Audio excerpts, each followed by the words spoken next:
Этим летом в долине Эркени Хангаласского улуса состоится 8-й по счету ИСА Халонхо. По этому поводу временно исполняющий обязанности главы республики Егор Борисов посетил местность Ортой-Дойду и провел рабочее совещание в улусном центре. В культурно-этнографическом центре Ортой-Дойду строительство объектов к ИСХу идет уже с самой ранней весны.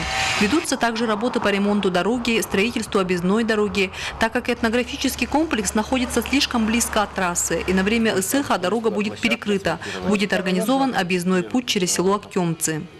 С учетом развития туристическо-рекреационного кластера местности Ортой-Дойду, президент, временно исполняющий главы республики Егор Афанасьевич Борисов дал сегодня Министерству транспорта и дорожного хозяйства республики поручение о рассмотрении варианта изменения трассировки существующей дороги УМНОС в этом направлении с учетом сбалансированности его дальнейшим развитием туризма и предпринимательства в этой местности.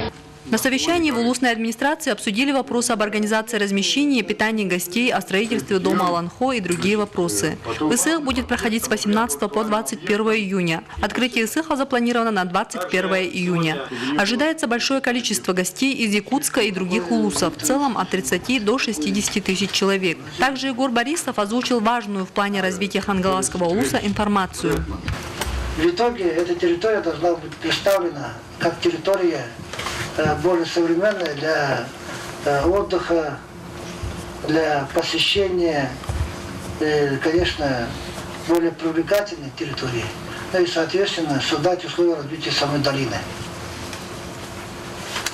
Почему? Потому что у нас территория тяготения по будущему развитию центра отдыха, это да, она как бы переносится на эту сторону, в частности, речь идет о Табагинском мысе, речь идет о тех приятных для восприятия с учетом дороги и так далее, территории это долины Эркени. В ходе рабочего совещания было отмечено некоторое отставание от графика. И так как до назначенной даты остается чуть больше 20 дней, рекомендовано ускорить темпы подготовки. Далее состоялась встреча с населением и праймериз. Сарглана Ильина, Федор Тарасов, НВК Саха, Хангаласский улус.